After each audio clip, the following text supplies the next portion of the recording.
El arrepentimiento, esta es la tercera plática sobre el arrepentimiento. Y el arrepentimiento le pusimos así, el arrepentimiento una verdad ignorada, porque por mucho tiempo hemos hablado de arrepentimiento o hemos mencionado el arrepentimiento, a veces de una manera muy superficial, y casi siempre lo asemejamos y casi siempre lo relacionamos con la conversión, es decir, cuando nos entregamos al Señor, obviamente nos entregamos por fe y arrepentimiento al Señor. Pero hemos dejado el arrepentimiento ahí en la entrada del Evangelio y nos hemos encaminado a vivir una vida de fe. Y quiero decirle que la Escritura nos enseña que la fe nos debe acompañar en nuestra vida en Cristo, pero también el arrepentimiento. No necesariamente porque haya un pecado en nuestra vida, sino porque en el crecimiento espiritual, en el entendimiento, cuando vamos nosotros conociendo más cosas de Dios, nos vamos dando cuenta que hay cosas que estamos haciendo que no son por ahí, hay actitudes que estoy tomando, hay cosas que no estoy haciendo, y siempre debemos practicar el arrepentimiento bíblico. El arrepentimiento bíblico tiene que ver, hermano, con, y todos los que nos escuchan, el arrepentimiento, como ya lo expliqué en los dos mensajes anteriores, tiene que ver no solamente con un sentido, emoción o emotivo de tristeza, sino que debe avanzar a una confesión de esa actitud o de ese pecado, ¿verdad? Y debo también dar frutos. Debe haber algo en mi vida que evidencie que verdaderamente yo estoy arrepentido de X o cual cosa que el Señor me muestra, ¿sí? Repito, no necesariamente estamos hablando, porque la vida cristiana no es así, porque los que hemos nacido en Cristo Jesús ya no somos esclavos del pecado. Amén. Entonces no es que vivamos en el pecado continuamente, pero sí en nuestro crecimiento, en nuestro entender de Dios, hay cosas que no habíamos visto y que el Señor nos aclara, que el Señor nos muestra, y nosotros tenemos que practicar el arrepentimiento. Por eso es importante que nosotros conozcamos, tengamos claramente el arrepentimiento, ¿sí? Como una verdad practicada por cada uno de nosotros en nuestra vida. Si también lamentablemente hubiera pecado en nuestra vida, que no hay justificación para ello, pues obviamente también hay que practicar el verdadero arrepentimiento con un corazón totalmente entregado y siempre haciendo algo, siempre, como lo decíamos la vez pasada, perdiendo algo.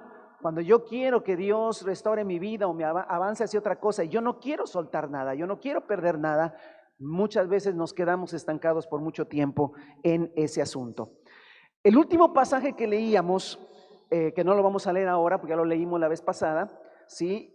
Y es como una introducción solamente para enlazarnos a lo que quiero platicar con ustedes esta mañana, tenía que ver, hermano, con la segunda carta a los Corintios capítulo 7, donde el apóstol Pablo les reconoce a la iglesia en Corinto, le reconoce a la iglesia en Corinto su arrepentimiento. Les reconoce que ellos han hecho un verdadero arrepentimiento en su vida, de tal manera que el Señor ha tomado esa actitud de arrepentimiento en la iglesia en los Corintios, y esto lo marca en la segunda carta a los Corintios capítulo 7. ¿Qué había pasado? ¿Qué estaba pasando? Bueno, lo que pasa, hermano, es que en la iglesia en Corinto había un pecado. Había un pecado que Pablo en la primera carta, en el capítulo 5, dice cosas que aún ni entre los gentiles está pasando. Entonces había una situación ahí de pecaminosa, y el problema que estaba sucediendo, hermano, es que la iglesia no actuaba, no hacía nada. Es más, Pablo menciona que hasta cierto punto se sentían como muy orgullosos o que estaban actuando correctamente, porque no estaban corrigiendo y estaban soportando esa situación en medio de la iglesia. Cuando el apóstol Pablo se entera lo que está pasando y que la iglesia no está haciendo nada, que la iglesia al contrario dice, no, somos muy amorosos, ¿verdad? La gracia de Dios, y están permitiendo que el pecado se esté realizando dentro de la iglesia, entonces el apóstol Pablo escribe fuertemente. Todo esto estoy describiendo, si usted lo conoce ya, y si no, es en la primera carta de Pablo a los Corintios capítulo 5, todo ese capítulo se refiere a esto que yo estoy. Y Pablo habla fuertísimo sobre eso. Dice, yo ya he juzgado al tal y el tal se ha entregado a Satanás. Y es una cuestión que ahorita no voy a predicar, ¿verdad? No lo estaba mandando al infierno, lo que estaba haciendo era que el enemigo tocara la vida de ese hombre para que se arrepintiera de lo que estaba haciendo. Pero es una carta fuerte. Esto hizo, hermano, que la iglesia en Corinto se sintiera triste, se sintiera dolida. Y entonces quiero leer esta breve porción del capítulo 7 de la segunda carta a los Corintios. Si bien los entristecí con mi carta, ya por eso le dije de qué se trataba, no me pesa. Es verdad que antes me pesó, porque me di cuenta de que por un tiempo mi carta, la primera, los había entristecido. Sin embargo, ahora me alegro, no porque se hayan entristecido, sino porque su tristeza los llevó al arrepentimiento. Ustedes se entristecieron tal como Dios lo quiere, de modo que nosotros de ninguna manera los hemos perjudicado. Lo que dice el apóstol Pablo, les escribí muy fuerte y me llegó la noticia de que todos se entristecieron por la carta que les mandé. La verdad es que, dice Pablo, me pesó un momento porque dije, caray, entristecí a la iglesia del Señor, pero ahora que sé que esa tristeza causó un verdadero arrepentimiento, estoy muy feliz, estoy muy contento. ¿Por qué? Porque no les perjudicó mi carta, al contrario, los benefició. Versículo 10 dice, la tristeza que proviene de Dios produce el arrepentimiento que lleva a la salvación. Y recuerda esta parte que es importante, hermano. La salvación es tanto un asunto futuro como un asunto presente. Cada uno de nosotros, hermano, tenemos la esperanza de la salvación que está en el futuro, pero también la salvación, hermano, tiene que ver con algo presente. Ustedes y yo, los que hemos entregado nuestra vida al Señor, vivimos en la salvación del Señor, vivimos ya gozando de los poderes del siglo venidero. Pero hay ciertas cosas, hermano, como es la redención de nuestro cuerpo y muchas cosas que están en el futuro. La salvación es eso todo. Por eso el apóstol dice, la tristeza que proviene de Dios produce el arrepentimiento que lleva a la salvación. Y no está hablando solo del evento futuro. No quiere decir que los creyentes se volvieron a salvar. No, sino lo que está diciendo es que esa actitud de arrepentimiento los hace seguir viviendo la salvación en Cristo Jesús. Amén. Entonces dice, esta tristeza que proviene de Dios produce el arrepentimiento que lleva a la salvación, de la cual no hay que arrepentirse, mientras que la tristeza del mundo produce la muerte. Fíjense lo que ha producido en ustedes esta tristeza. Y voy a leer esta tristeza que proviene de Dios. Ahora voy a leer esta segunda parte del versículo en la Nueva Traducción Viviente. Dice así, tan solo miren lo que produjo en ustedes esta tristeza. Dice, tal ansiedad de limpiar su nombre, tal indignación, tal preocupación, tal deseo de verme, tal celo, tal disposición para castigar lo malo, demostraron haber hecho todo lo necesario para corregirse. Ahí está. Ve que el arrepentimiento sí debe seguirse practicando en la iglesia, pero tiene que ver no solo quedarse con una tristeza y un dolor, sino hacer algo. ¿Qué hizo la iglesia en Corinto, hermano? Se corrigió. Hizo lo que tenía que hacer, le dijo, no, pues estamos equivocados, vamos a confrontar lo que hay que confrontar, vamos a quitar lo que hay que quitar, vamos a corregir lo que hay que corregir. Eso es arrepentimiento, hermanos. Entonces, lo que hemos estado viendo una y otra vez en estas pláticas es que el arrepentimiento verdadero no se queda en un sentir, ni solo se queda en una confesión. Tenemos que hacer algo, tenemos que tomar cartas en el asunto, tenemos que soltar cosas, tenemos que instalar cosas, tenemos que poner orden, tenemos que dejar desorden. Eso es arrepentimiento. El arrepentimiento cristiano mayormente por mucho tiempo se practicó solamente con lágrimas, se practicó solamente con una tristeza de venir y decirle, Señor, perdóname por la actitud, perdóname por lo que estoy haciendo, y te prometo, como promesas, de que ahora en adelante ya no voy a seguirlo haciendo. Entonces estoy a lo mejor yo mismo me metí con amistades, hablando a lo mejor de los jóvenes, aún de varones, me metí con amistades que me están influenciando para hacer cosas incorrectas, tengo una relación incorrecta con cierta persona, sé que está mal, vengo delante de Dios y le digo: Dios, perdóname, te prometo que no haré más esas cosas incorrectas, y ahí termina el arrepentimiento. Y eso no es arrepentimiento, hermano. Arrepentimiento tiene que ver con eso, confesárselo a alguien y hacer algo. Tal vez terminar con esa relación, terminar con esa amistad, separarme, pero como estoy ligado almáticamente a veces con las personas, no quiero perder nada. O sea, yo no quiero sufrir, no quiero tener ninguna pérdida. Y recuerden lo que hemos venido diciendo: el que quiere ganar, perderá, pero el que pierde, gana. En el nombre de Cristo Jesús. ¿Listo? Todo eso ya lo platicamos, hermano. Y ahora, para finalizar, bueno, creo que voy a finalizar, si no la próxima plática terminaré, si no da tiempo. Veíamos algunos puntos, o estábamos viendo algunos puntos donde el arrepentimiento también se practica en la iglesia. Y entonces, hermano, no pude menos que llegar a Apocalipsis. Y vaya por favor, así quiero que leamos el capítulo 2 de Apocalipsis, el último libro de la Biblia, ¿sí? Revelaciones, que ese es el nombre, ya traducido, porque Apocalipsis está en griego, no se tradujo, y es Revelaciones. Es un libro donde Jesucristo, ya glorificado, se le presenta, se le revela al apóstol Juan. Y este libro de Apocalipsis tiene muchísimas cosas acerca de los eventos finales, pero comienza obviamente con la presencia de Jesucristo en la vida de Juan, ¿verdad? El Señor, Juan lo ve ya glorificado, ya lo ve, no está en la cruz, el Señor Jesucristo está exaltado, todo es una cosa maravillosa, ¿verdad? Pero le manda decir, vaya por favor al versículo 10 del capítulo 1, para que tengamos un contexto de lo que vamos a leer. Dice así: en el día del Señor vino sobre mí el Espíritu, y oí detrás de mí una voz fuerte como de trompeta, que decía: escribe en un libro lo que veas y envíalo a las 7 iglesias. Y menciona 7 congregaciones en 7 ciudades de la antigua Asia Menor, que era Éfeso, Esmirna, Pérgamo, Tiatira, Sardis, Filadelfia y Laodicea.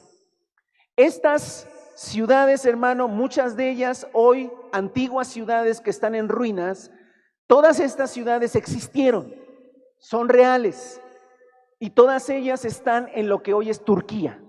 Lo que hoy es Turquía, pegado, hermano, casi al lado occidental, ¿sí? Casi pegado a Grecia, en toda esa costa de Turquía, están en ese orden, hermano. Si usted pone un poquito de imaginación, está Éfeso, arriba está Esmirna, más arriba está Pérgamo y Tiatira.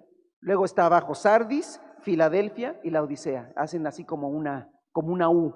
Las 7 ciudades, que había 7 congregaciones, a las cuales el Señor Jesucristo le dice a Juan que vea y escriba todo lo que vea y se lo envíe a las 7 congregaciones. El versículo 12 dice: me volví para ver de quién era la voz del que me hablaba, y al volverme vi 7 candelabros de oro. En medio de los candelabros estaba alguien semejante al Hijo del Hombre, vestido con una túnica que le llegaba hasta los pies y ceñido con una banda de oro a la altura del pecho. Su cabellera lucía blanca como la lana, como la nieve, y sus ojos resplandecían como llama de fuego. Sus pies parecían bronce y al rojo vivo en el horno, y su voz era tan fuerte como el estruendo de una catarata. En su mano derecha tenía 7 estrellas, y de su boca salía una aguda espada de 2 filos. Su rostro era como el sol cuando brillaba en todo su esplendor. Al verlo, caí a sus pies como muerto, pero él, poniendo su mano derecha sobre mí, me dijo: no tengas miedo, yo soy el primero y el último, y el que vive, el que estuve muerto, pero ahora vivo por los siglos de los siglos, y tengo las llaves de la muerte y del infierno. Escribe pues lo que has visto, lo que sucederá ahora y lo que sucederá después. Esta es la explicación del misterio de las 7 estrellas que viste en mi mano derecha y de los 7 candelabros de oro. Las 7 estrellas son los ángeles de las 7 iglesias y los 7 candelabros son las 7 iglesias. Y es interesante, hermano, que cuando tú empiezas a leer capítulo 2 y capítulo 3, vas a ver el mensaje que Jesucristo le mandó a cada una de esas iglesias en ese orden. En Éfeso, Esmirna, Pérgamo, Tiatira, Sardis, Filadelfia y Laodicea. Y es interesante, hermano, y por eso vamos a adentrarnos a este tema, que en 5 de esas cartas, de 7, en 5 hay un llamado al arrepentimiento. Ahí está el tema. En 5 de esas 7 cartas hay un llamado al arrepentimiento. Esto quiere decir, hermano, que la iglesia, por su permanencia en la tierra y su obviamente función que tiene en esta tierra, siempre tiene que estar apercibida, siempre tiene que estar alerta y siempre tiene que estar en comunión con Dios para que el Señor le diga qué tiene que corregir, qué tiene que cambiar, y entonces hay que hacerlo. Y hermano, y no estamos hablando de un espíritu de fracaso ni de condenación, estamos hablando simplemente de una guianza del Espíritu Santo. Amén. Hermano, cuando el Señor te corrija de algo, no te condenes, no digas, no, soy un fracaso, no sirvo para esto, porque eso no es de Dios. Cuando el Señor te llame sobre algo, hermano, agradece a Dios que hay una voz del Espíritu a tu vida. Y corrígelo en arrepentimiento, haz algo, lo que el Señor te está indicando y vas a caminar en el Señor. Cuando el Espíritu Santo, por eso la tristeza que viene de Dios no nos aleja de Dios, nos acerca más al Señor. Pero hay que aprender, hermano.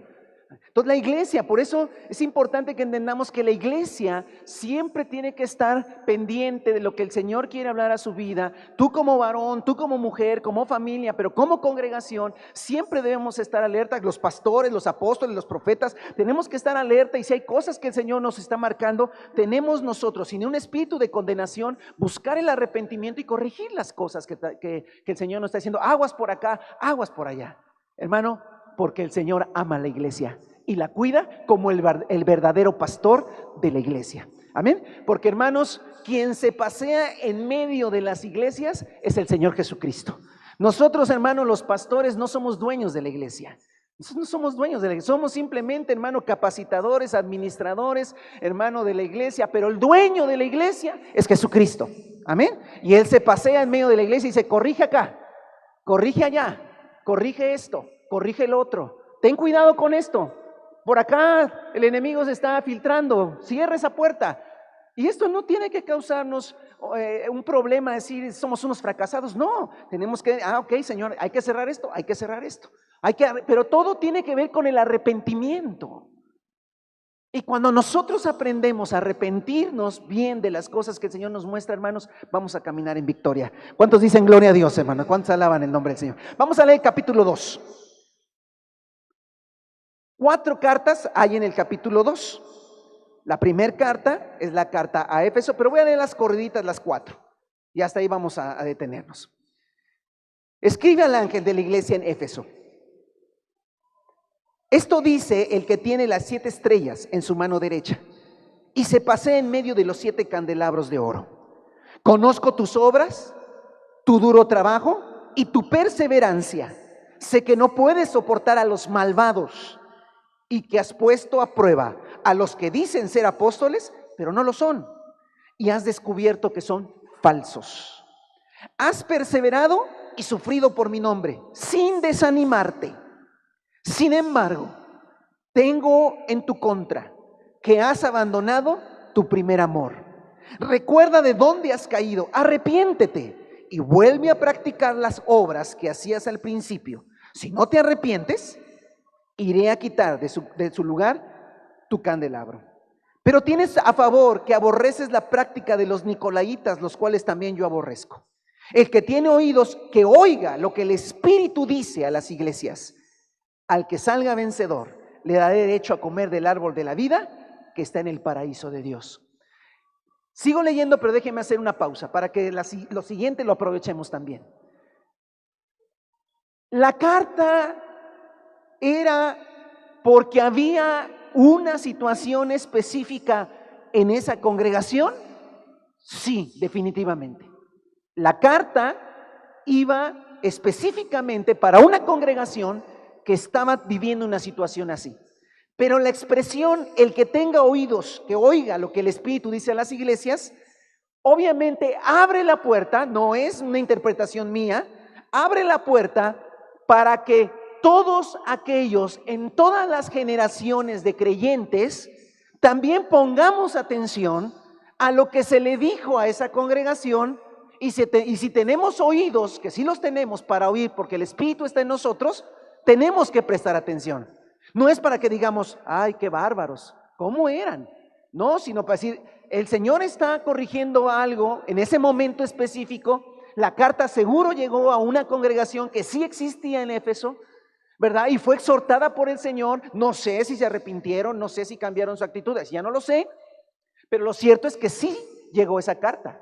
Pero el Espíritu dice, el Señor dice, le revela a Juan, que el que tiene oídos, oiga. Eso, hermano, nos abre la puerta para que todos, si no dijera eso, dirían, bueno, fue para ellos y punto, se acabó. Pero aquí está diciendo, el que tenga oídos que oiga, es decir, este mensaje no es solo para ellos, es para que presten atención todos los creyentes de todos los tiempos. Por eso esta palabra, hermano, y este mensaje es actual para nosotros. ¿Cuántos dicen amén?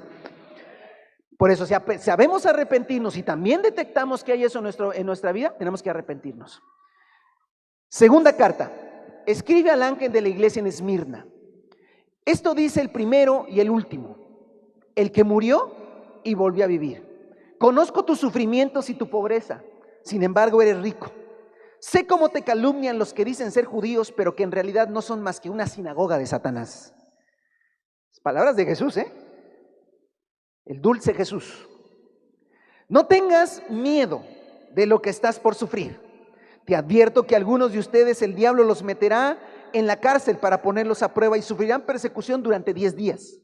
Sé fiel hasta la muerte y yo te daré la corona de la vida. El que tenga oídos para oír lo que el Espíritu dice a las iglesias, el que salga vencedor no sufrirá daño alguno de la segunda muerte.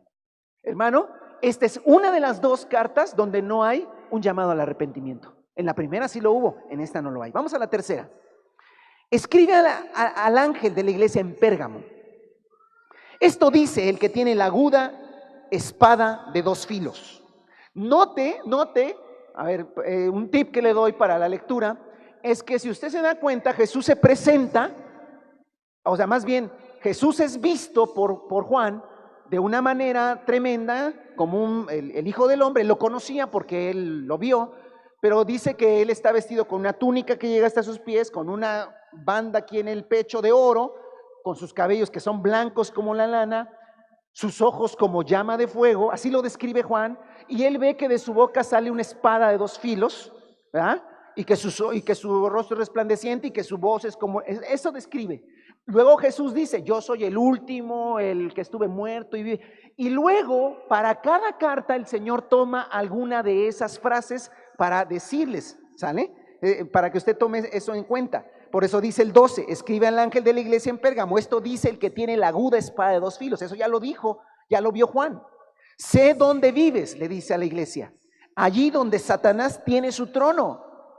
Sin embargo, sigues fiel a mi nombre. No renegaste de tu fe en mí, ni siquiera en los días en que Antipas, mi testigo fiel, sufrió la muerte en esa ciudad donde vive Satanás. Bien, hermano, luego usted dice, en mi casa está Satanás. No, hermano, andaba allá. Que Satanás no es omnipresente, hermano. Pero, hermano, si Jesús dijo que en esa ciudad estaba el trono de Satanás, hermano, imagínense qué ciudad era Pérgamo. No obstante, ahora ya termina eso, dice, en donde muera, dice, no obstante, tengo unas cuantas cosas en tu contra, que toleras ahí a los que se aferran a la doctrina de Balaam, el que enseñó a Balac a poner tropiezo a los hijos de Israel, incitándolos a comer alimentos sacrificados a los ídolos y cometer inmoralidades sexuales. Toleras asimismo a los que sostienen la doctrina de los nicolaitas. Por lo tanto, arrepiéntete. De otra manera iré pronto a ti para pelear contra ellos con la espada que sale de mi boca. El que tiene oídos, que oiga lo que el Espíritu dice a las iglesias. Al que salga vencedor le daré del maná escondido y le daré también una piedrecita blanca en la que está escrito un nombre nuevo que solo conoce el que lo recibe. Wow, palabra bien fuerte, hermano, hacia Pérgamo, a la iglesia en Pérgamo, y otra vez aquí se ha llamado al arrepentimiento. Y vamos a la última parte del capítulo 2, cuarta carta, ahora a la iglesia en Tiatira. Escribe al ángel de la iglesia en Tiatira. Esto dice el Hijo de Dios, el que tiene ojos que resplandecen como llama de fuego. Otra vez, él dice cómo lo vio Juan, y pies que parecen bronce al rojo vivo. Y recuerde que hay una relación. Si el Señor Jesucristo está diciendo, con mi boca que sale como una espada de dos filos, tiene que ver con su palabra. Ahora tiene que ver, hermano, con sus ojos y tiene que ver con sus pies. Y los ojos tienen que ver, hermano, con que el Señor escudriña el corazón de cada quien. Y con los pies, hermano, tiene que ver con autoridad. Le doy algunos tips para que al leerlo lo podamos aprovechar más. Conozco tus obras, tu amor, tu fe, tu servicio, tu perseverancia. Y sé que tus últimas obras son más abundantes que las primeras. Sin embargo, tengo en tu contra que toleras a Jezabel, esa mujer que se dice ser profetisa. Con sus enseñanzas engaña a mis siervos, pues los induce a cometer inmoralidades sexuales y a comer alimentos sacrificados a los ídolos. Le he dado tiempo para que se arrepienta de su inmoralidad, pero no quiere hacerlo. Por eso, el dulce Jesús dice lo siguiente: la voy a postrar en un lecho de dolor, y a los que cometen adulterio con ella los haré sufrir terriblemente, a menos que se arrepientan de lo que aprendieron de ella. A los hijos de esa mujer los heriré de muerte.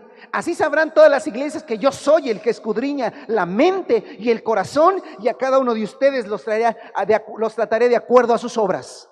Ahora, al resto de los que están en Tiatira, es decir, a ustedes que no siguen esa enseñanza ni han aprendido los mal llamados profundos secretos de Satanás, les digo que ya no les impondré ninguna otra carga. Eso sí, retengan con firmeza lo que ya tienen hasta que yo venga. Ese es el dulce Jesús, hermano. Al que salga vencedor y cumpla mi voluntad hasta el fin, le daré autoridad sobre las naciones. Así como yo la he recibido de mi Padre, Él las gobernará con puño de hierro y las hará pedazos como vasijas de barro. También les daré la estrella de la mañana. El que tiene oídos, oiga lo que el Espíritu dice a las iglesias. Wow. Aquí también, hermano, esta cuarta carta también tiene un llamado al arrepentimiento. Entonces, a ver, si el Señor Jesucristo exhortó a 5 y también los animó, no solo los exhortó, también los animó a 5 al arrepentimiento, a 5 de 7 cartas, y nos dice que oigamos también nosotros, eso quiere decir, hermano, que nosotros como iglesias de este siglo, de este tiempo, también tenemos que estar alerta, también que tenemos que estar, hermano, con los oídos espirituales para darnos cuenta que no caigamos en estas cosas, y si hay algo que se esté filtrando en nuestro corazón, en nuestra mente o en las congregaciones, tenemos que arrepentirnos. Sí, tenemos que arrepentirnos porque el Señor siempre tendrá un llamado al arrepentimiento. Y recuerda, hermano, el arrepentimiento no es fracaso, el arrepentimiento es dirección de Dios, el arrepentimiento es voz de Dios. Hermano, yo quiero que Dios me hable, sí. Tú quieres que Dios te hable, te va a hablar Dios. Te va a hablar y te va a decir cosas que te van a alentar, también te va a decir cosas que te van a corregir. Hermano, a nosotros, a nuestros hijos, todo el tiempo los estamos corrigiendo y no los amamos. Sí, amamos a nuestros hijos y todo el tiempo los estamos corrigiendo. También los apapachamos, también les damos un abrazo, un beso, pero todo el tiempo estamos corrigiendo. Hermano, Dios es nuestro Padre y nos va a corregir. No nos desanimemos, no nos llenemos de tristeza, decimos, no, es que todo lo hago mal. No. Es como el hijo, la hija que lo corriges. Sí, todo hago mal, eso es chantaje. Sí, yo sé que no, que todo hago mal. No. Esa actitud es incorrecta. No haces todo mal, hijo. No haces todo mal, hija. Casi todo, pero no todo. No, muchas cosas haces bien, pero esto lo haces mal, corrígelo. O sea, simplemente arrepiéntete y corrígelo. Punto. Es todo. Y eso es lo que esa misma actitud el Señor quiere de nosotros. Ahora que vamos al capítulo 2 rapidito, a los primeros versículos. La iglesia en Éfeso, hermano. No, es una bonita iglesia, hermano, es una iglesia hermosa, por lo que ahí dice, hermano, pero tiene un problema. Tiene un problema y ese problema, hermano, tiene que ver con un arrepentimiento. Y el arrepentimiento, hermano, es simplemente que se ha perdido la razón principal de su servicio. Y creo, hermano, que esto pasa muy constantemente en la vida de todos nosotros como creyentes y también como congregaciones. Es como algo muy recurrente, hermano, que pasa. Es decir, es más, tenemos una costumbre de que cuando alguien conoce al Señor Jesucristo y se vuelve muy fervoroso para el servicio a Dios, todo lo demás lo vemos y decimos, anda en su primer amor. Como si fuera una enfermedad, como si fuera algo, hermano, que en cierto modo decimos, pobrecito, pero ya se le pasará. Como diciendo, pues sí, es muy fervoroso, llega temprano y hace cosas y todo lo hace por el Señor, pero ya después se le pasará y será como todos nosotros que hacemos las cosas por rutina. Hermano, esta palabra obviamente es una palabra bien fuerte, porque si ustedes analizan, hermano, chequen, dice, conozco tus obras.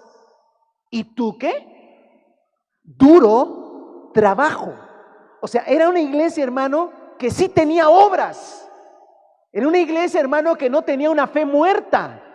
Era una iglesia que no era solamente de palabra, de fe y ya, dicha solamente, sino que era una iglesia, hermano, que sus creyentes, que como congregación, ellos tenían, hermano, obras, tenían, las practicaban. Y el Señor Jesucristo le dice, yo conozco tus obras, yo les he visto. Y nada más no tu trabajo, sino tu duro trabajo.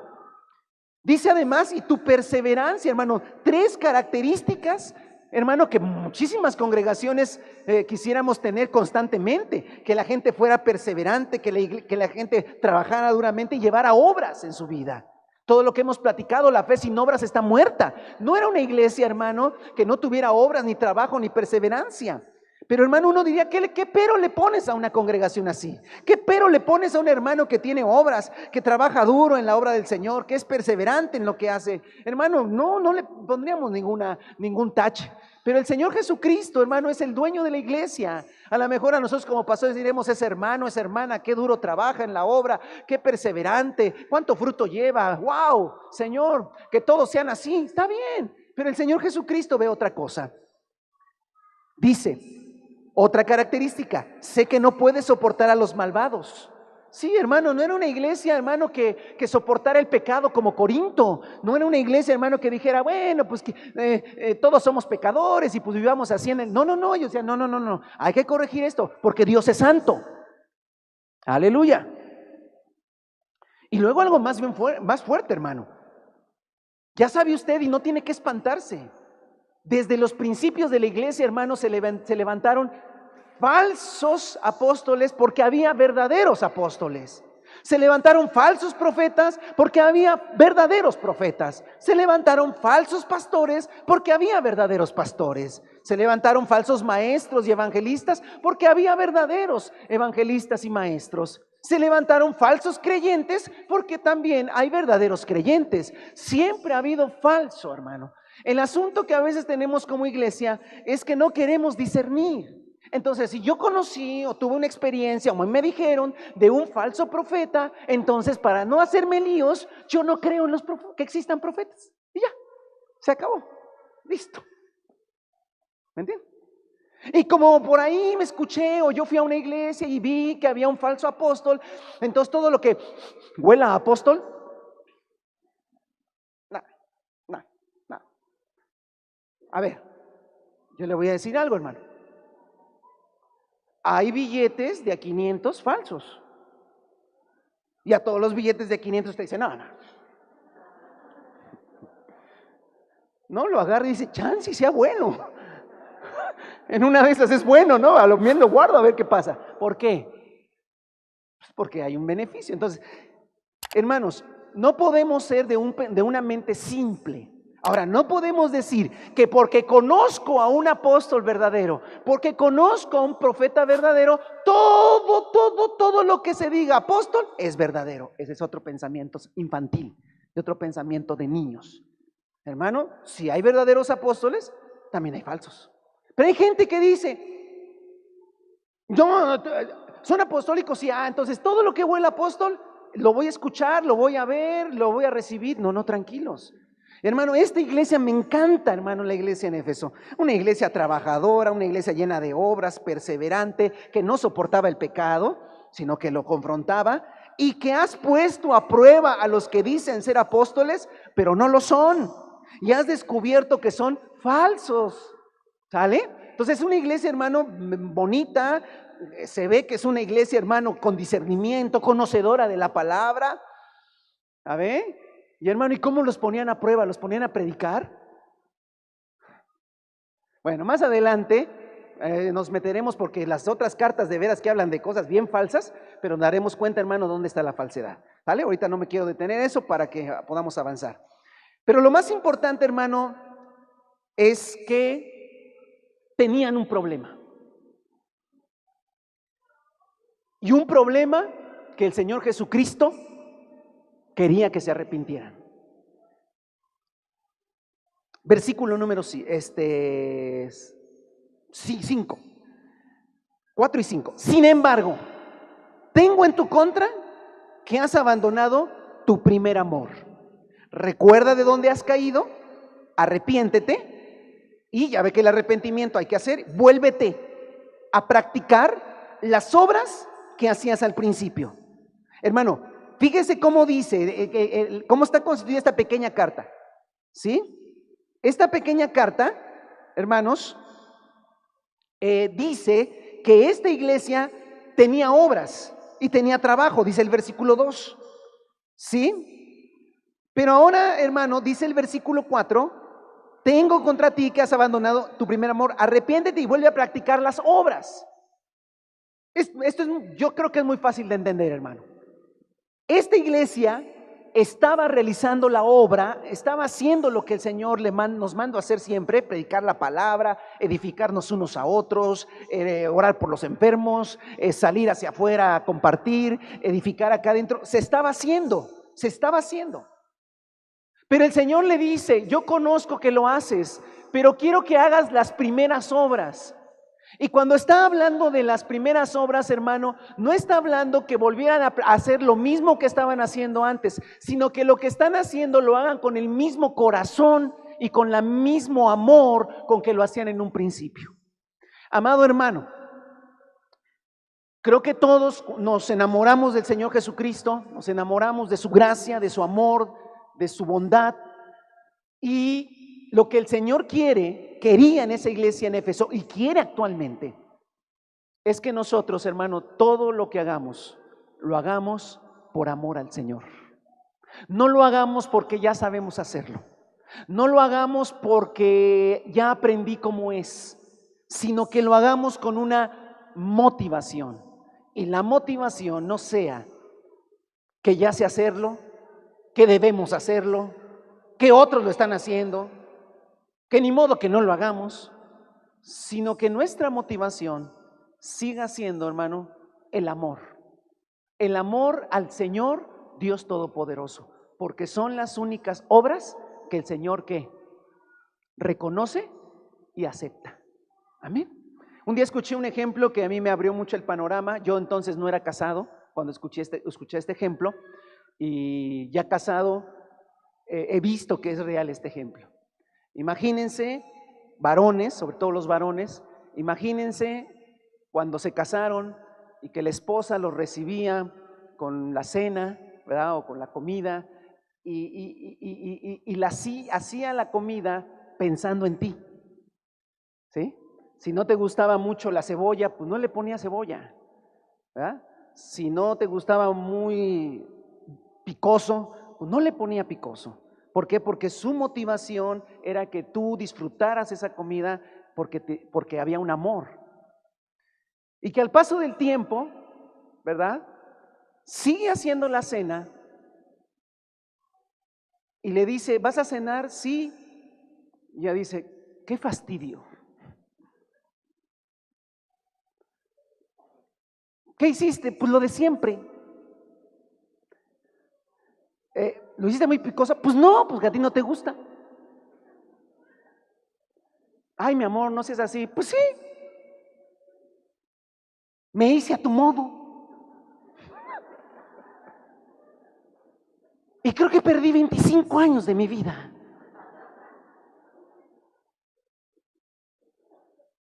Y tú estás comiendo así como diciendo,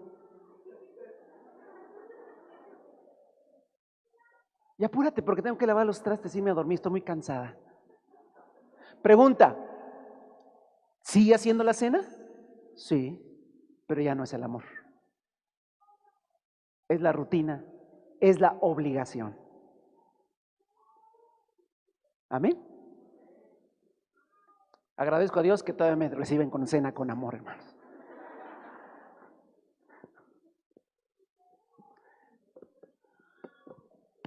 Pero el ejemplo aquí tiene que ver, hermano. Hoy nuestros amados hermanos de servicio vinieron tempranito, arreglaron, pusieron sillas. Muchos de nosotros no los vemos. Dios sí los ve. Los que ponen el sonido, los que practican la alabanza, los de todos los de servicio. Los que salen a evangelizar, todas las cosas que están haciendo. La gran pregunta es, hermano, ¿por qué lo haces? ¿Por qué lo haces? Y el Señor conoce nuestro corazón, hermano, y tenemos que ser muy sinceros. No siempre, no el 100% de lo que hemos hecho lo hacemos por amor a Jesús. Ay, ya viene febrero y me toca. Híjole, pues ni modo a pararse temprano los domingos en febrero.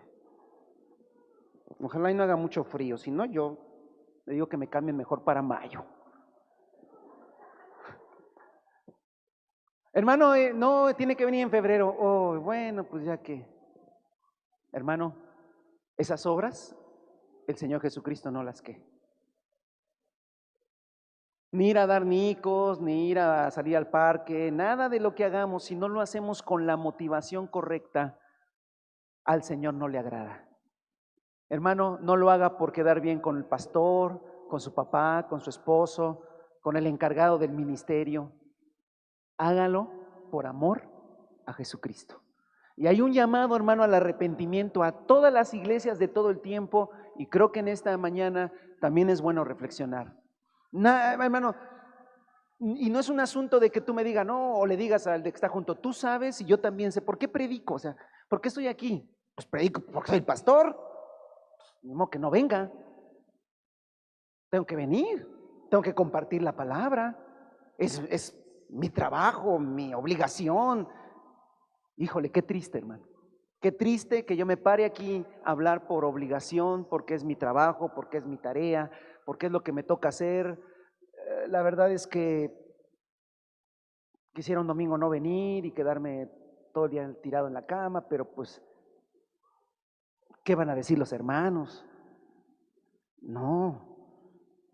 Hermano, y entonces vengo a predicar y me dice el Señor, ¿por qué no predicas como el primer día? El primer día que me dijeron, tú vas a predicar. Yo. Sí, ¿y qué voy a decir? No sé, lee un texto y te paras y lo explicas. ¿Y cómo recuerdo el texto? Es el único texto de la única predicación que me acuerdo, la primera. Fue un martes de jóvenes. Mas la senda de los justos es como la luz de la aurora que va en aumento hasta que el día es perfecto. Es el texto de mi primera predicación. ¿Y sabe cómo prediqué así, hermano? Temblando. Pero después que terminé dije, Señor, gracias. Gracias por la oportunidad. Luego se acercó una tía y me dijo, hijo, Dios tiene algo grande para ti. No le hagas, tía. Sí. Te entendí todo lo que explicaste, lo entendí. ¿Lo entendiste? ¿En serio? ¿Qué dije? Porque me acuerdo del texto, no sé qué dije, no me acuerdo qué expliqué de los nervios. Hermano, me sentí tan agradecido con Dios. Y tal vez el Señor me diga, ¿por qué no? Después de casi 30 años de predicar, ya no predicas así, Jorge. Ya predicas de, uy, maestra, ahorita en 2, 3 patadas lo hago esto. Fácil. Además los hermanos ni saben de la Biblia. Ya todo lo que les diga está bien. Y esto es así, y asá, y acá, y allá. Dice el Señor, ya no. Con el conocimiento que tienes 30 años después de la palabra y el corazón que tenías del primer día, sería maravilloso. Porque el primer día que te pusiste a predicar no sabías nada de la Biblia. Pero me gustó tu corazón. A lo mejor 30 años después has sido maestro de seminario, hoy sabes mucho de la Biblia. Pero a lo mejor ya no predicas con ese amor, ese temor, esa devoción con que predicabas ese día. Y si ese es mi corazón, hermano, yo necesito ir con Dios y arrepentirme. Pero creo que es un llamado para cada uno de nosotros. No se acostumbre al servicio, no se acostumbre al ministerio. A lo mejor, hermano, a lo mejor el primer día que prediqué y las primeras veces que yo iba a escuchar a mi pastor, para mí todo era, hermano, fascinante. Cuando el pastor leía la Biblia y explicaba, yo estaba así. Tiempo después, como ya sé de la Biblia, no predicó bien. No, se equivocó. No sabe. Ya perdimos el primer amor. Ya perdimos eso de aquí está, Señor. ¿Así te gusta? Sí, como a ti te gusta. Lo perdimos porque ya sabemos hacerlo. Hermanos, es un llamado bien fuerte que nunca lo tenemos que olvidar. Si la motivación de lo que hacemos no es el amor, las obras que hacemos, no y no. ¿Quién dice eso, hermano? ¿Usted por qué dice eso? Que las obras que yo hago no importan, no le sirven a Dios. No lo digo yo, lo dice el Señor Jesucristo. Y el que tiene oídos para oír, oiga lo que el Espíritu dice a las iglesias. Amén. Bien fuerte. Vamos a la segunda. Hay arrepentimiento ahí, hermano. Y de verdad, este mensaje, hermano, téngalo presente, hermano, porque le va a servir siempre. Tal vez hoy digas, no, hermano, yo estoy enamorado del Señor. Qué bueno, gloria a Dios, hermano. Yo también lo estoy. Bendito sea el nombre de Dios. Pero en algún momento tienes que parar y decir, a ver, ¿sigo haciendo las cosas por amor al Señor? ¿Sigo haciendo las cosas porque yo amo a Cristo? Porque mi gran amor es Dios. ¿O estoy buscando otra cosa? Estoy buscando un lugar, estoy buscando una forma, estoy buscando un reconocimiento, estoy buscando, no, hermano, si hay eso hay que arrepentirnos. Si no, Señor, yo te sirvo, que nadie me da las gracias por lo que hago, está bien. Tenemos una tendencia, amados, y yo se lo quiero decir a todos y a todos los que escuchen este video, tenemos una tendencia muy fea. Si hacemos algo, queremos dos cosas, que nos reconozcan que lo que hacemos y que otros también lo hagan. Ay, hermano, fuimos a evangelizar al parque, pero fuimos pocos. ¿Dónde está toda la iglesia? A ver, hermano. ¿Fuiste a evangelizar al parque? Sí. ¿Quién te mandó? Dios. Punto.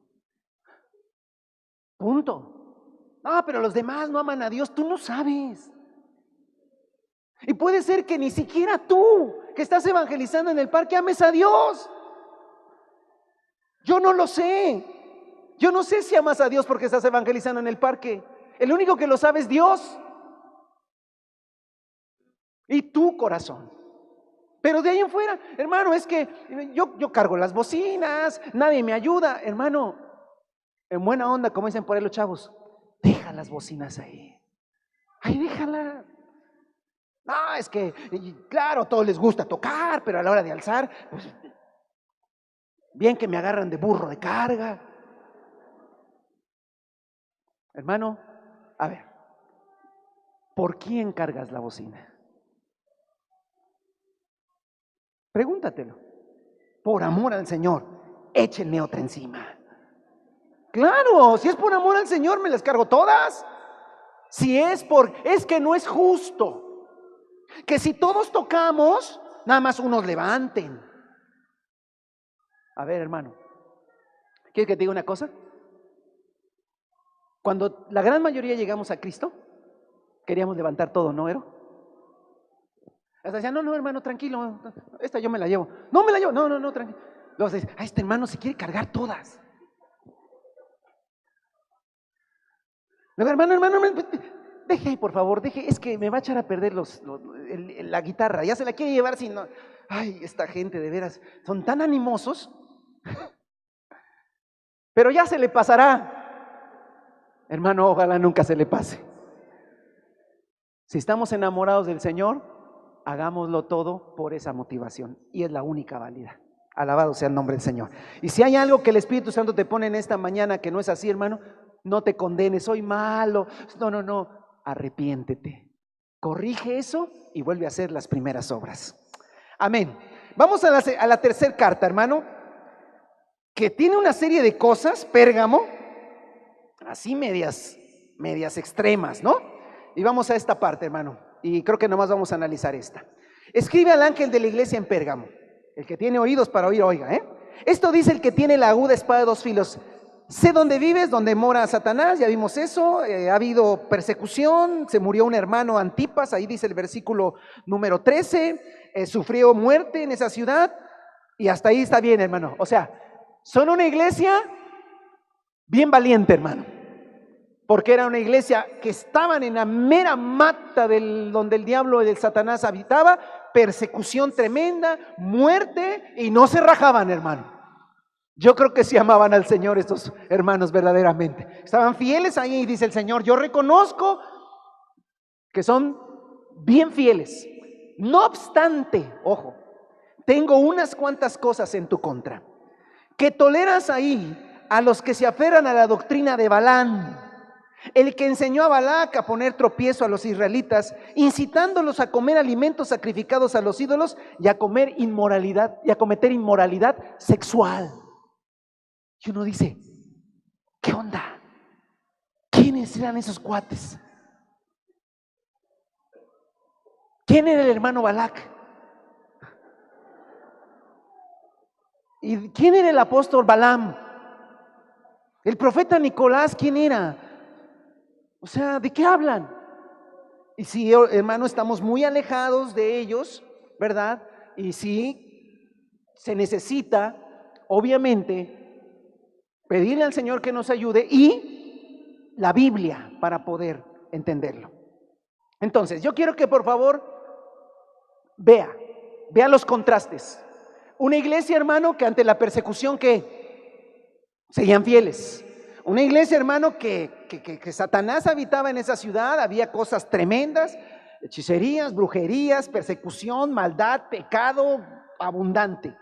Pero ellos estaban ahí fieles, hermano. A esa congregación, el Señor le reclama que han estado aferrándose a una doctrina, a una enseñanza, a una mentira bañada de verdad. Y los escritores, hermano, por el Espíritu Santo, usan el Antiguo Testamento, porque el Antiguo Testamento fue escrito para nuestra enseñanza. Porque lo que está ahí puesto, hermano, de Balaam y Balac, es una historia bíblica. Obviamente Balaam y Balac no eran literales, porque Balaam y Balac están en Números capítulo 22, 23, 24, es la historia, sí, hermano, de estos personajes, sí, que del 22 al 25 de Números, 1000 años antes de Cristo. Entonces, obviamente, no existía un hermano llamado Balaam ni Balac, pero sí había una enseñanza, una doctrina que estaba llegando a las congregaciones, a las iglesias, estaba llegando esa doctrina, hermano, y el escritor por el Espíritu Santo le llama la doctrina de Balaam, ¿sí? Y que le enseñó a Balac. Y bueno, para todos los que estamos leyendo en la Biblia, pronto llegaremos, bueno, no muy pronto, pero llegaremos en meses siguientes a Números y leeremos toda la historia. Pero solamente le quiero decir que Balaam era un profeta de Madián. Y era un profeta que sí profetizaba de verdad. Ojo, por favor. Hay una creencia de que los falsos profetas son los que profetizan cosas erróneas. Y creo, hermano, que un profeta falso también dice cosas falsas. Pero no es lo único que caracteriza a un profeta falso.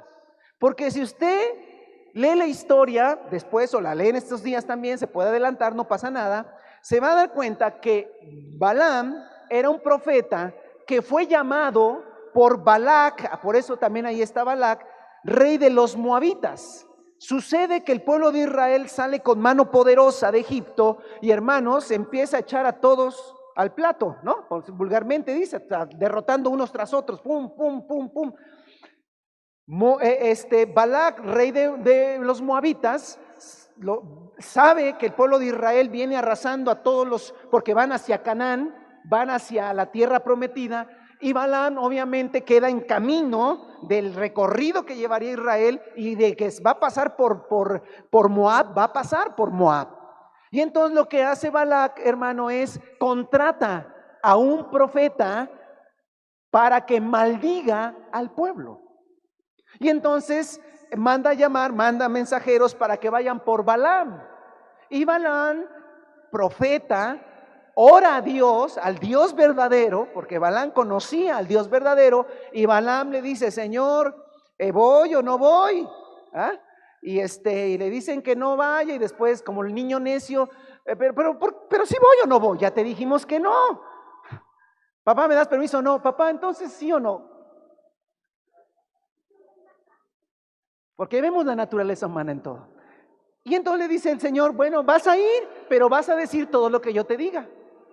Ahí está la historia de la burra que habló y todo eso, pero no me quiero detener en ese tema. El tema es que es contratado Balaam por Balac y le dice, mira, te voy a dar toda esta lana, todas estas riquezas, nada más una cosa, párate en un alto y maldícemelos. Bueno, yo te aviso, Balac, le dijo Balaam, que yo soy profeta de Dios, y un profeta, hermano, es un vidente y es alguien que habla lo que Dios quiere. Entonces yo lo que voy a hacer es pararme y yo voy a hablar lo que Dios me marque. Sí, pero tú maldícemelos.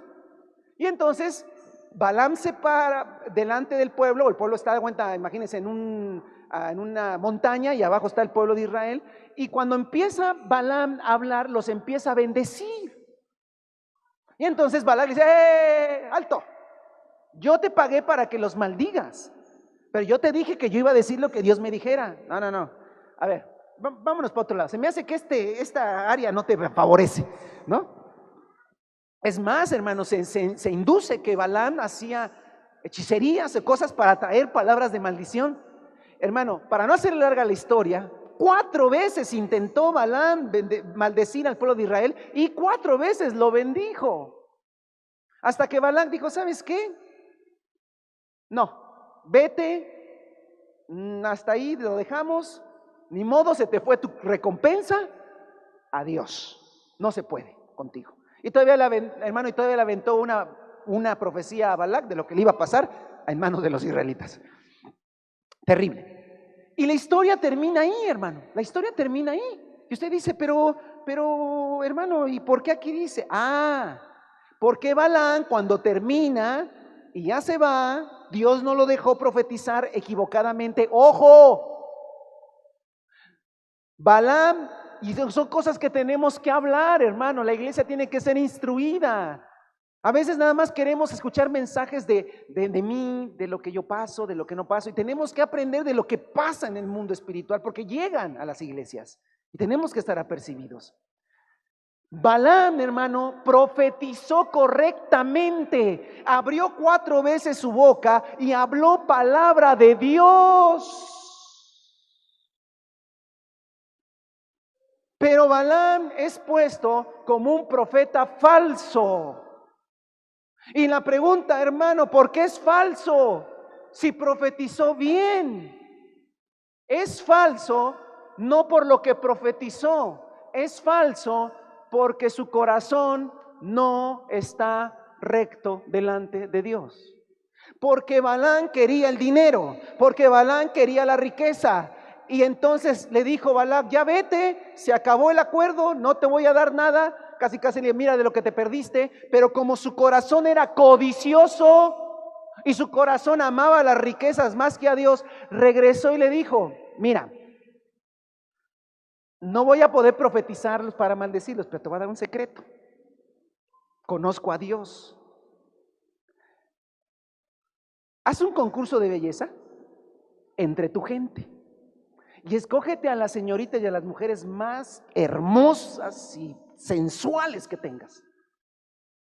Y pues no faltó, siempre existe eso. Listo. Ahora, ponlas muy coquetonas. Y recuerde que ser coqueta es pecado, porque es sensualidad. Ponlas muy coquetas y sensuales. Es más, que te manden su perfil por Facebook.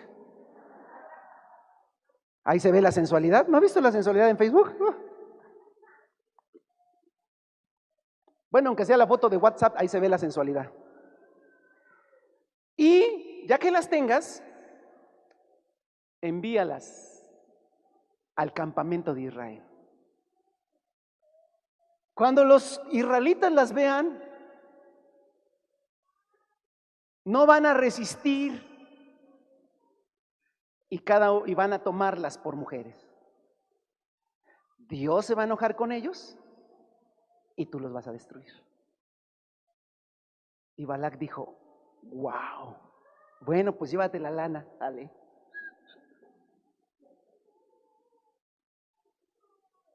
Siglos después, ojo, siglos después, mínimo 1000 años después, el espíritu de Balaam llegó a la iglesia.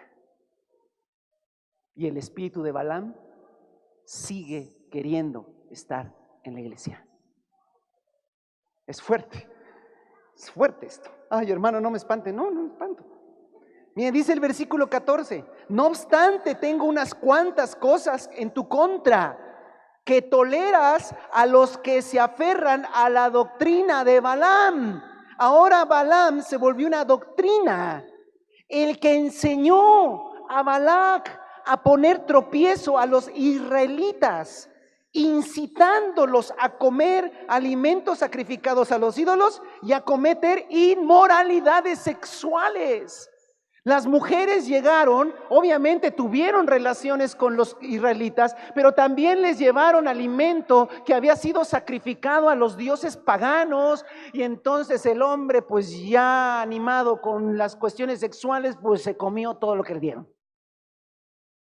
Y entonces Balaam le dijo a Balac: una vez que pase eso, la ira del Señor vendrá sobre ellos, ¿sí? Y guas, ahí está. Pero de que me llevo esta lana, me la llevo. Por eso Balaam se vuelve el prototipo de un profeta falso. Porque el profeta falso no es el que profetiza mal. El profeta falso es aquel que su corazón es codicioso, que su corazón va tras las ganancias, tras la fama, tras el dinero, tras el poder, tras la manipulación de las gentes bajo sus propios beneficios personales. Una persona puede profetizar y ser un profeta en ese sentido de profetizar y decir las cosas. Es que me dijo que era cierto, es que ese profeta me dijo que iba a tener un hijo y lo tuve, está bien. Y ese profeta me dijo que iba a pasar esto y pasó, entonces es un profeta verdadero. No lo sé, hasta que lo veamos vivir, hasta que lo conozcamos, hasta ver cómo vive su familia, cómo administra sus dineros, cómo vive, qué hace, cómo se comporta. Entonces podremos saber si es un profeta verdadero. No podemos saber antes. ¿Cuántos alaban el nombre del Señor, hermano? Esta mañana el mensaje es mensaje de doctrina para todos los que estamos aquí. Y espero, hermano, que después de unos años, hermano, fíjese que conocí un hombre que dice profeta. Le estoy enseñando ahorita, hermano. No, es que me dijo y me sacó de onda, fíjese, que me dijo cosas que son ciertas. Pero luego ya no me checó que me dijo que le prestara 5,000 pesos, que Dios decía. ¿Y se los prestaste? Pues sí, pues ya te... O sea que el 20 de enero, cuando vinieron los hermanos de Tlaxcala, estabas dormido, hermano. Te lo estuve diciendo. Mire, es tan fuerte esto, hermano, que Pedro lo habla en la carta, en su segunda carta. Y Judas, en su pequeña carta también, lo menciona. Y quiero que vayamos. Porque entonces no era un asunto ahí que se presenta de vez en cuando, no. Si es un asunto que la iglesia del primer siglo lo tenía y luchaba contra eso. Vamos a Segunda de Pedro, por favor, capítulo número 2. Segunda de Pedro, capítulo número 2. Ay, hermano, si esto es así, entonces yo mejor no quiero ver con profetas y apóstoles. Ya ve. Es el tema. Hay falsos, sí, hay verdaderos también. No, pero yo mejor no me meto. No. Te vas a perder, hermano, de la capacitación y de la bendición que Dios tiene a través de la enseñanza y administración de apóstoles y profetas. Segunda de Pedro, capítulo 2, versículo 1. Sígame, por favor. Esto es actual, hermano. Si hubo en el primer siglo, hoy lo hay. En el pueblo judío hubo falsos profetas.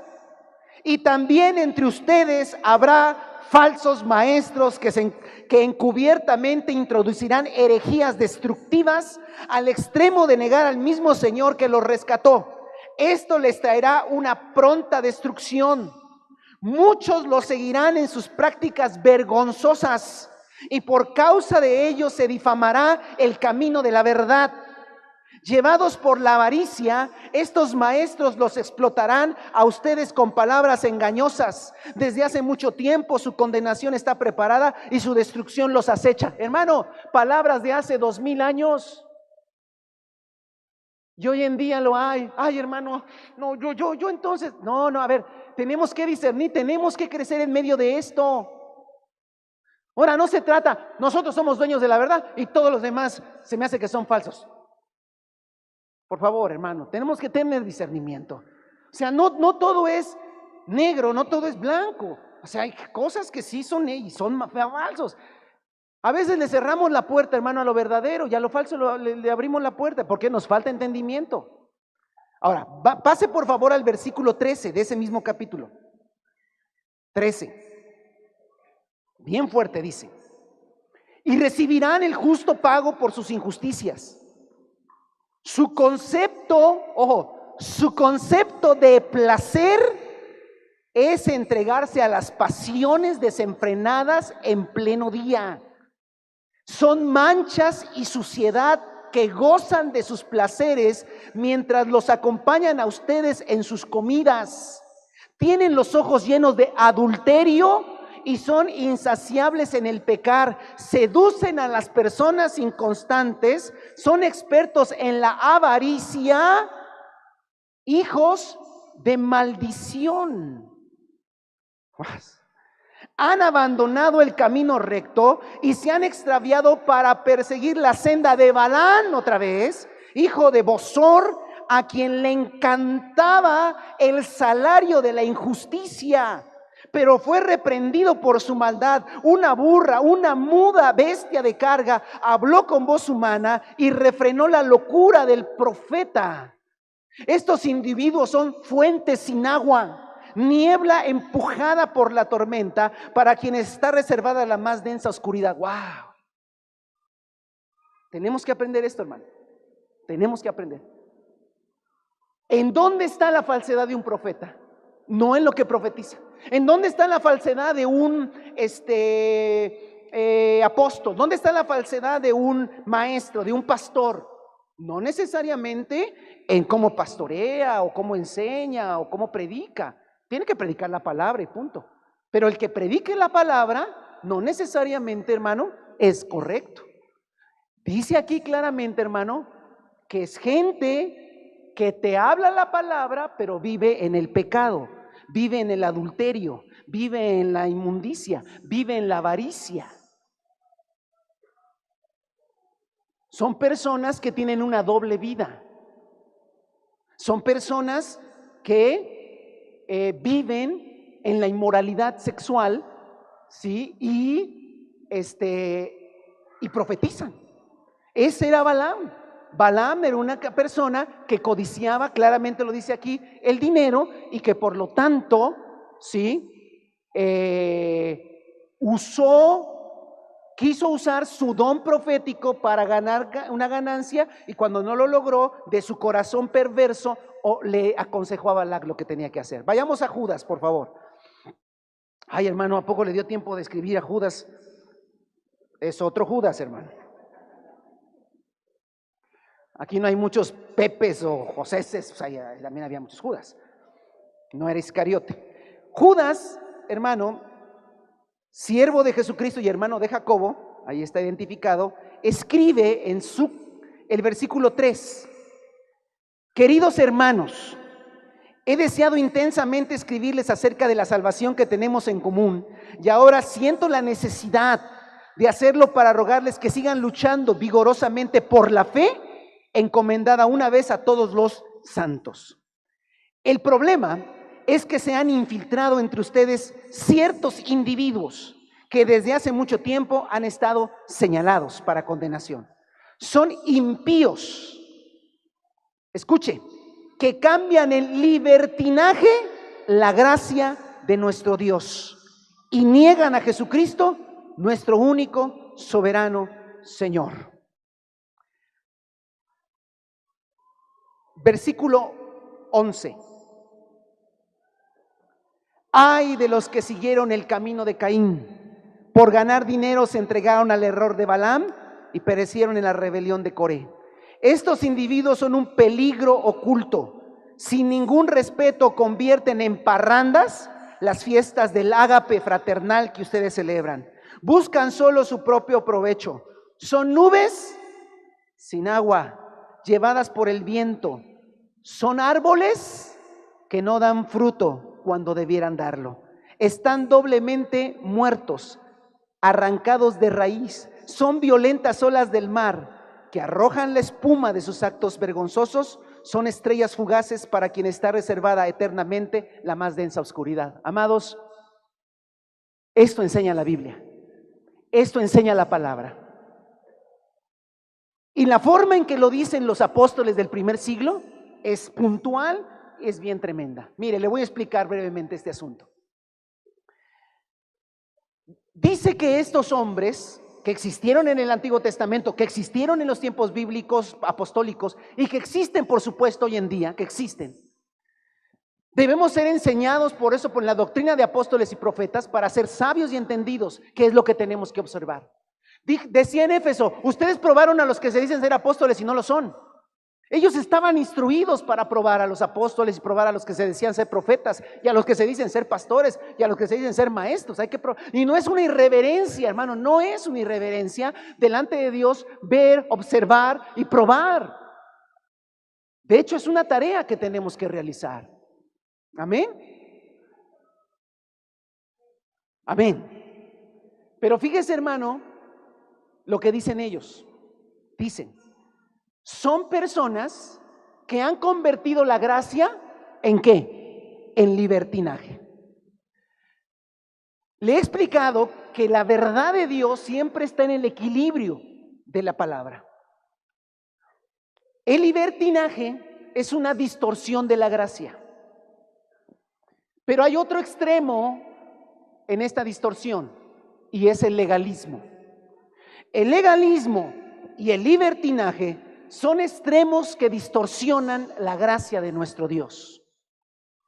La gracia de nuestro Dios, por gracia somos salvos por medio de la fe.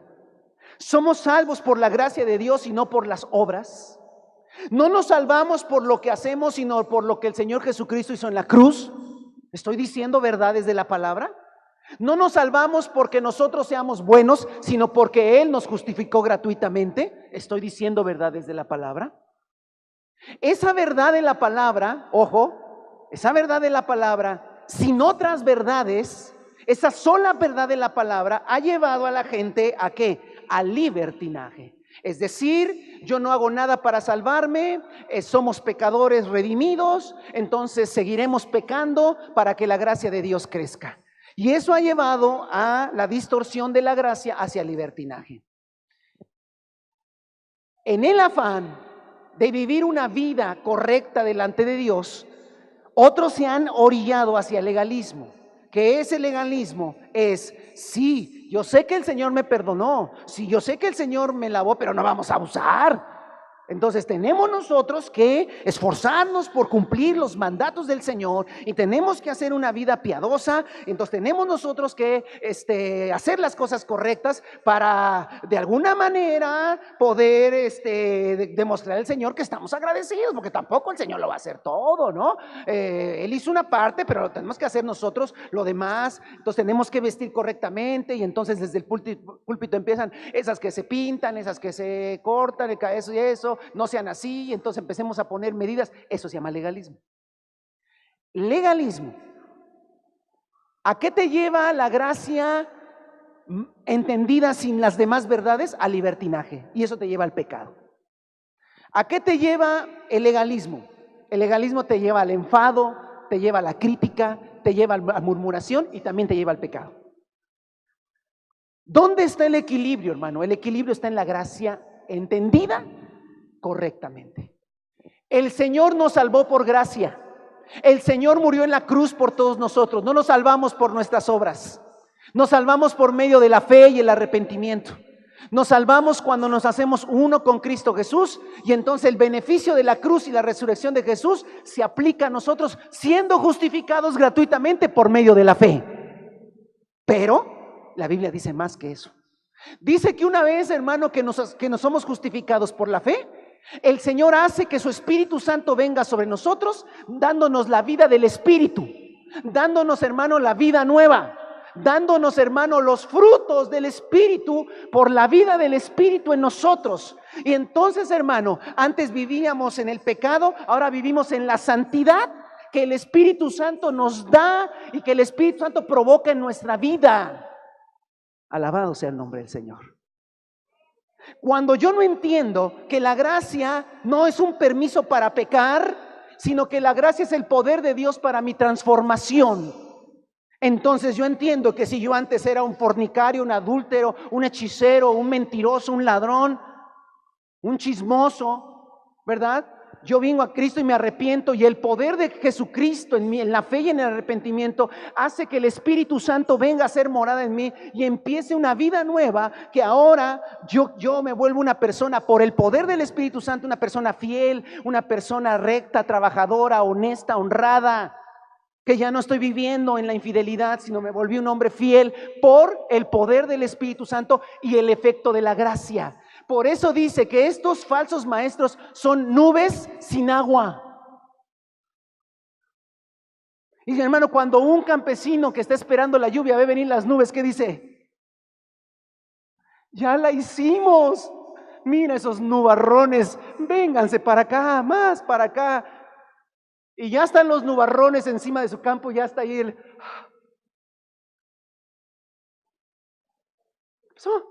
el agua. Se hizo de noche y al otro día el sol radiante. Nubes, árboles sin fruto. Ahí está. Jesucristo lo dijo, por sus frutos. ¿Te profetizó? Bien bonito, ¿sí? ¿Te profetizó algo de parte de Dios? Sí. ¿Te pidió una lana prestada? Falso.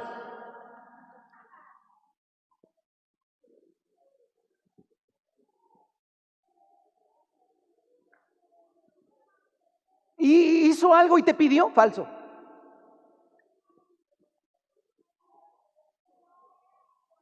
Porque es una nube que no trae agua.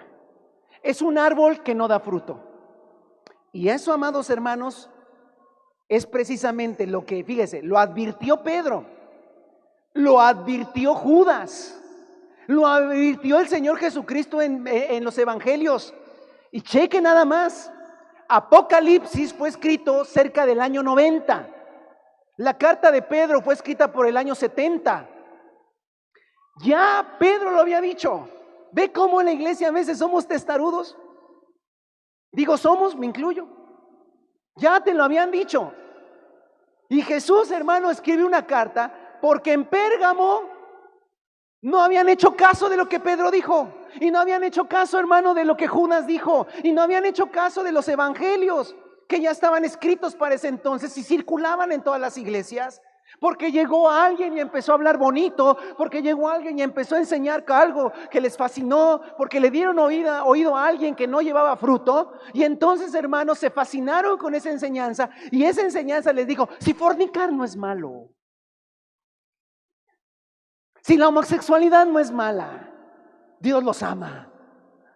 Si el adulterio, pues ya, zafín zafado es perdonado, o sea, no pasa nada. El Señor murió por todos los pecados. Eso de ir al cine y ver y no había cine en aquel tiempo, eso de ir a ver al teatro ahí en Pérgamo y ver las obras satánicas, pues no es malo, o sea, es simplemente arte, es el arte. Entonces, no, porque esos que no van, que son muy puritanos y muy espantados, ay, no vean las películas porque ahí sale el diablo y sale esto, ay, legalismo, legalismo, legalismo. Vivamos en la gracia y no me condenen porque mi libertad en Cristo. ¿Quién les enseñó eso? Los de la doctrina de Balaam y Balac. Sí, si la ropa corta o muy pegada o los escotes muy pronunciados, no, sean espantados, no nos juzguen. Lo que el Señor ve el corazón, no ve lo de afuera. Sí, pero los hombres ven lo de afuera, no el corazón.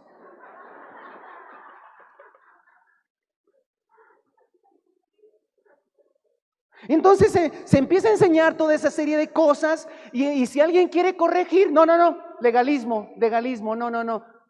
Hermano, eso pasaba en el primer siglo, le estaba pasando a la iglesia en Pérgamo. Y el Señor dice: arrepiéntete porque yo no dije eso. Yo no quiero una iglesia, ¿sí?, que el pecado esté presente por medio de enseñanzas equivocadas. Hermano, existen hoy en día, se lo he mencionado, llega o hay en internet o lo va a encontrar usted y no va a faltar la gente que le diga: hermano, hay algo que se llama la supergracia o la extrema gracia, donde ya todo, hermano, es que el Señor murió por tus pecados pasados, presentes y futuros. ¡Qué padre! Sí, porque ese abogado tenemos para con el Padre, al Señor a Jesucristo, el abogado justo por nosotros. No, a ver, alto. La Biblia habla de una regeneración. La Biblia habla de un nuevo nacimiento. La Biblia habla, hermano, de nacer de nuevo y que el pecado ha sido vencido en la cruz. La Biblia habla de santidad, pero santidad no fruto, hermano, de una coerción de mandamientos de hombres, que eso es legalismo. El hecho, hermano, de que en las congregaciones verdaderamente cristianas no hay reglas, no hay medidas, no hay establecido, hay una una cartulina que diga prohibido esto y prohibido lo otro. No, eso no existe. Eso no quiere decir, hermano, que la vida del Espíritu no sea el freno, no sea la dirección de lo que conviene y de lo que no conviene. Hermanos, hay personas, aún cristianas, que aseguran que el homosexualismo no es malo, que Dios ama a la gente y que pueden vivir así, que no pasa absolutamente nada. Eso es, hermano, doctrina de Balaam, doctrina de Balac, que enseñan a la gente a la inmoralidad. Hermano, el pecado se llamó pecado desde el Antiguo Testamento, se llamó pecado en los tiempos de Cristo, se llamó pecado en los tiempos apostólicos y hoy se llama pecado. No ha cambiado, jamás va a encontrar en la Escritura que a lo que se le llamaba pecado antes ya no se le llamó pecado después. Hermano, a ver, los 10 mandamientos, ¿ya no hay que vivirlos? ¿Ya se puede robar? ¿Ya se puede codiciar? Por supuesto que no. Pero no lo hacemos por una ley que me forza a vivir lo que está escrito. Por el Espíritu Santo de Dios que me ha dado la vida nueva, hermano, yo puedo ser una persona recta y honesta. Pero eso no me va a llevar a que por la gracia de Dios, entonces voy a vivir como se me pegue la gana, voy a hacer lo que quiera y no me digan nada, porque la gracia es gracia. Eso, hermano, eso estaba en el primer siglo y está hoy en día, hermano, viviéndose. Por eso, si usted me ayuda y regresa a Apocalipsis para ir terminando, hermano, ¿sí? Ay, hermano, entonces no puedo ir a ver algunas peliculitas así medias tenebrosas. Bueno, usted díganos cuáles sí, cuáles no. No tengo tiempo de estar viendo la cartelera, hermano. Vaya y haga lo que el Espíritu Santo le diga. Pues ya no me va a dejar ver ninguna. Entonces, ¿para qué me están diciendo a mí? Pero eso sigue vigente, hermano, hay vida en el Espíritu. ¿Estás viendo una película y sale una escena y no te incomoda? No dices así, hermano, es el Espíritu Santo. Es que ganó el Oscar. Sí, ganó el Oscar por perversa, por eso ganó el Oscar. Entonces, si hay un libertinaje, hermano, hoy en día en las iglesias.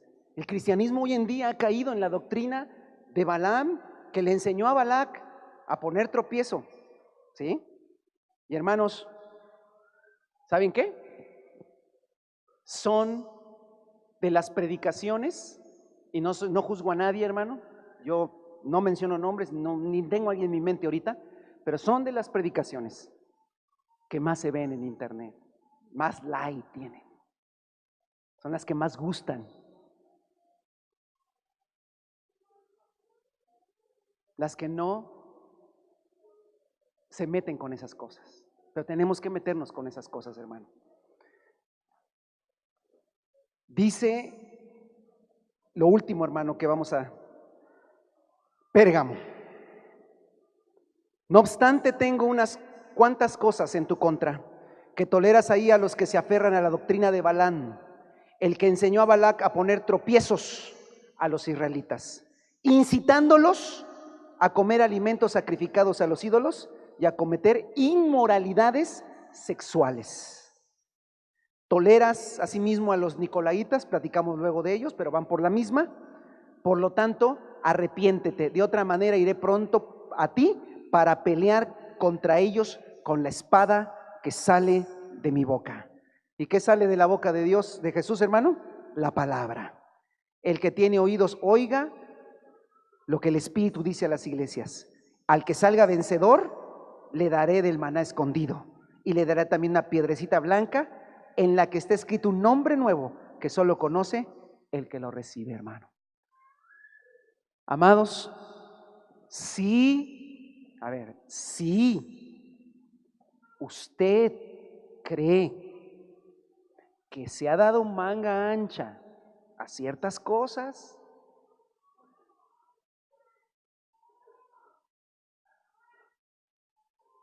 y el calendario ese, hermano, digo, no he ido a ningún taller, pero se me está ocurriendo, hermano mecánico, ¿y por qué tiene usted ese calendario ahí de mujeres con poca ropa?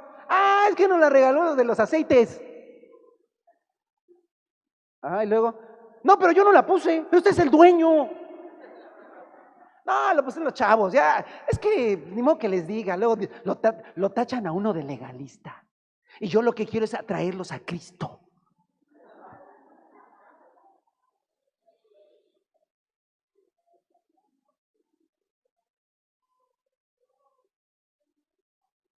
Hermanos, la gracia de Dios. No, hermano, pero yo escuché, y ahí viene no, hermano, pero yo escuché una predicación que dice que no, que el Señor, no. O sea, a ver, si tú escuchas una predicación de no hagas esto, no hagas lo otro, no hagas aquello, eso es legalismo. Pero si tú escuchas una predicación, hermano, ¿dónde? Dalai. Todos estamos bien, no pasa nada, todos somos perfectos, todo está bien, no va nada, que nadie te condene, que nadie te juzgue tu libertad. No. Hermano, tenemos que tener una predicación equilibrada. ¿Cuál es? Predicar la vida del Espíritu y esperar que los frutos del Espíritu aparezcan. Ese es así, hermano. Frutos del Espíritu. Y sí, ojo, por favor, en esta mañana yo he permitido en mi casa, tú has permitido en tu casa, tú has permitido en tu vida, tú has permitido en tu mente, tú te has permitido cosas que el Espíritu Santo no permite, no nosotros, no el pastor, no la iglesia, el Espíritu Santo no las permite, es tiempo de arrepentimiento. No, pero yo escuché, si escuchaste doctrina de Balaam que le enseñó a Balac, a la inmoralidad. Hermanos, el pecado es pecado, hoy y siempre. Y nosotros tenemos que estar muy alertas para no ser enredados en ese espíritu que en el primer siglo estaba, que era la doctrina de Balaam. Enseñanzas a través de hombres y mujeres también, que uno dice, pero ¿dónde está el error de lo que dice? No, hermano, muchas veces no está el error en lo que dice, está el error en lo que hace. Y si la enseñanza, a ver, si una enseñanza te lleva a la santidad por el Espíritu, esa enseñanza es de Dios. Si la enseñanza te lleva a la santidad por el esfuerzo humano, es legalismo. Y si esa enseñanza no te lleva a la santidad, es también del diablo. La santidad que te lleva por el Espíritu, la enseñanza que lleva a la santidad por el Espíritu, esa es, hermano, la de la palabra.